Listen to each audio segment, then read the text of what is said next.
In Ikolomani, Kakamega County, following the killings of 4 people in the ongoing Isulu Bushiangala gold mine standoff. Now this as the County Assembly of Kakamega demanded the release of 2 MCAs who were arrested over deadly protests. Well, tonight Paul Kirobi takes a look at, of course, the 337 acres of gold mine projects. Well, let's take a look at it. An environmental and social impact assessment report indicates that the locals in Isulu Bushiangala had raised concerns over physical and economic displacement. However, among other issues raised being the loss of livelihoods among farmers, potential environmental pollution, influx of job seekers and workers, and community health and safety concerns.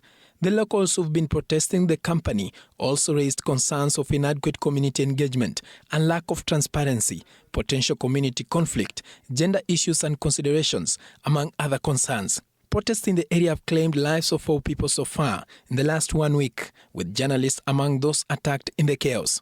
The proposed project is set to occupy at least 336 acres of land in Isulu and Musoli locations. Shanta Gold Limited, a British-based mining firm, recently announced the discovery of what it describes as one of Kenya's largest gold deposits, valued at an estimated 683 billion shillings.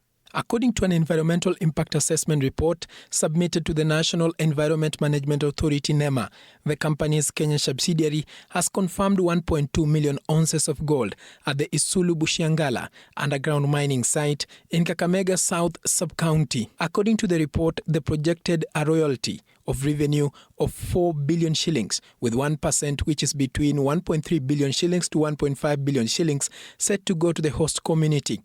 Another 1.3 billion shillings to 1.5 billion shillings going to the Mineral Development Levy and other taxes at 1.3 billion shillings.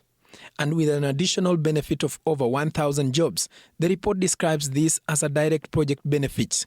Other contributions to the economy include tariffs to WRA for water abstraction, construction of 3.1-kilometer pipeline to on-site water treatment plant, and tariffs to KPLC for power supply, in which the operation will depend on grid power supply tapped from Mumias nuclear substation, and taxes to be paid by suppliers, service providers, and employees. Residents are worried that at least 800 households will be affected once the project commences. Among the regions that are likely to be affected once the project goes on include Buhondi, Bunaia, Ebushitsula, Lukaji, Shikangania A, and Shikangabia B, and Shirula. On Saturday, the Speaker of the Kakamega County Assembly, James Namatsi, demanded for the immediate release of 2 MCAs who were arrested on Thursday night in connection with the gold miners' protest in Isulu and Bushiangala. And one of my members is one of the person who is going to be affected.